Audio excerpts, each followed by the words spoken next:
What's up guys, it's Munya from PPC.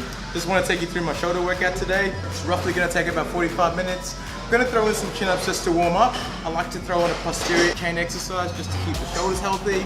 I'm going to chuck in a little bit of arms at the end. It's not on the program, but we've got to have fun when we train. So let's get to it.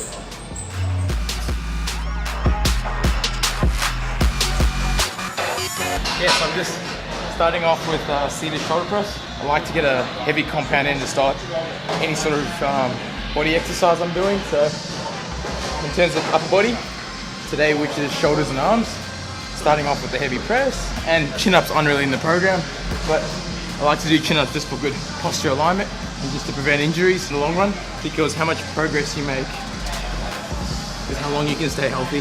So health first, then we lift heavy.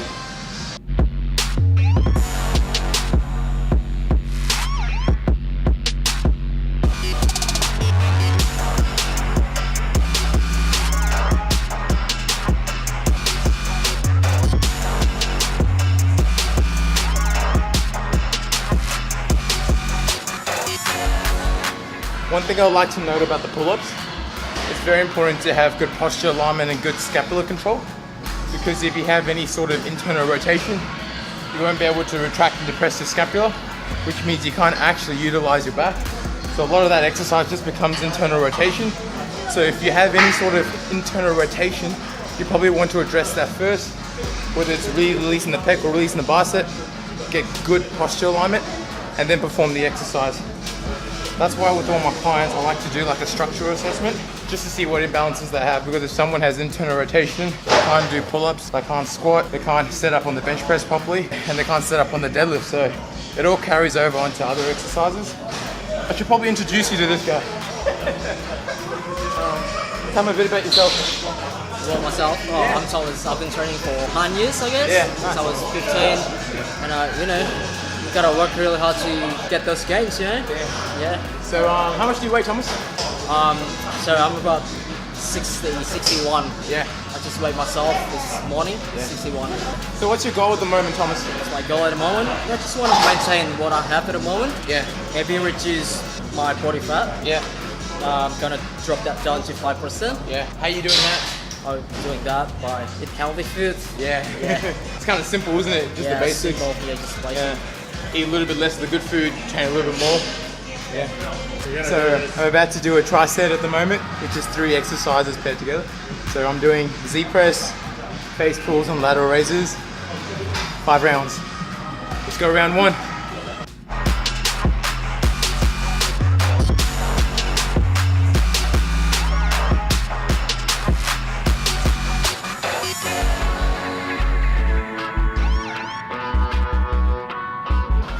The Z press is great because when you're in a seated position, you can't utilize your legs. Makes you focus on bracing your core. Great way to overload the upper body.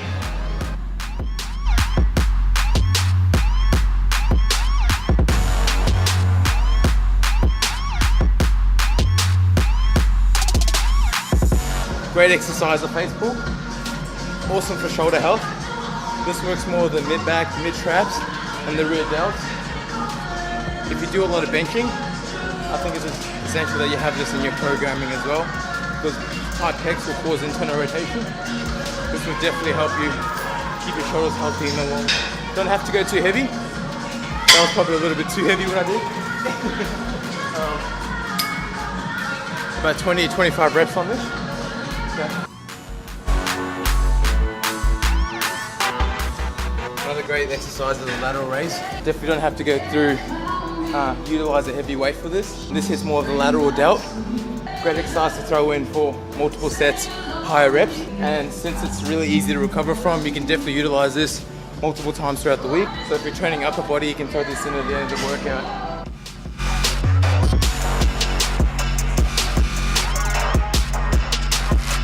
As you can see, the 10's got a little too heavy, and I start to drop below the required rep range.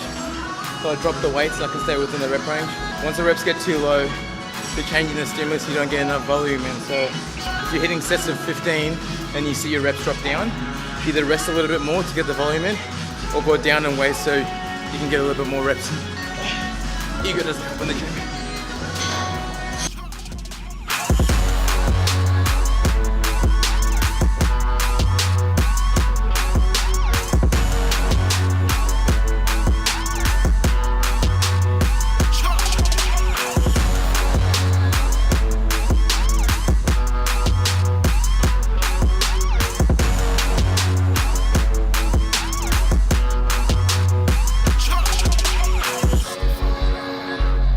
guess you guys have all heard about my philosophy in training, how I always focus on performance.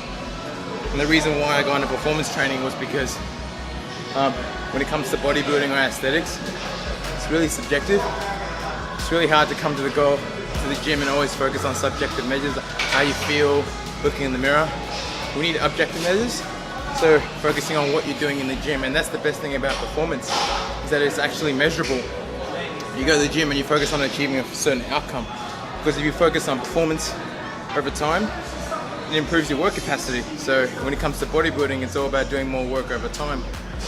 And the diet is what's going to resemble how you look. So go to the gym, focus on things that are objective. Performance, like whether it's getting stronger at your bench press, your deadlifts, things you can actually measure over time and see whether you've made progress. And when it comes to nutrition, like if you feed yourself calories and you're in a surplus, you will put on weight. And when it comes to dieting, the training doesn't really have to change all that much. You know what I mean? Like if the goal of dieting is to obviously drop body fat so you can see your muscle mass. And when it comes to muscle mass, in order to retain muscle, you need to make sure you're performing in the gym. So if you focus on improving performance and your calories are high and you're in a surplus, you're going to put on muscle. And when it comes to dropping body fat, you're still maintaining your performances on like your major lifts as well. And you're slowly reducing calories, collating a caloric deficit. And that's what's going to resemble how much muscle you've built over time.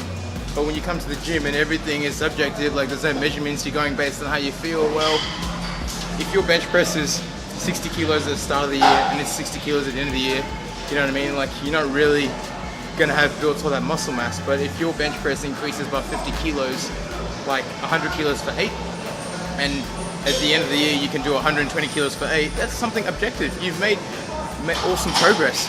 And trust me, if you're making progress like that, you're gonna put on muscle mass. You just need to be eating the right amount of calories. And that's how I came up with my brand. Instead of focusing on things which are not measurable, go in with a purpose of trying to achieve a certain outcome.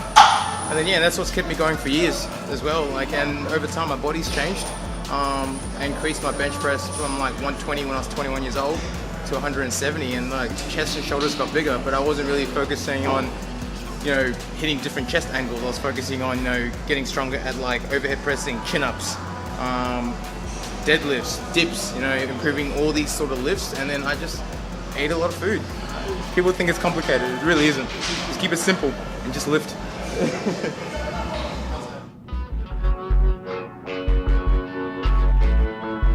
This isn't actually in the program. It's always good to work some pretty muscles before you get out of the gym, just so you feel good. This is what I like to call like junk volume. When you do a lot of junk at the end so you feel good. So I'm just doing some junk volume. It's not really going to do anything towards the end of the workout. But like I said, sometimes you just really have to enjoy the program that you're doing. Once you've done the important stuff at the end of the workout, if you want to have a little bit of fun, play around, do it. People just take training a little too serious. Like at the end of the day, this whole process has to be enjoyable. And I'm gonna be honest with you, like I do some stuff which is not really that beneficial, because who doesn't like training arms at the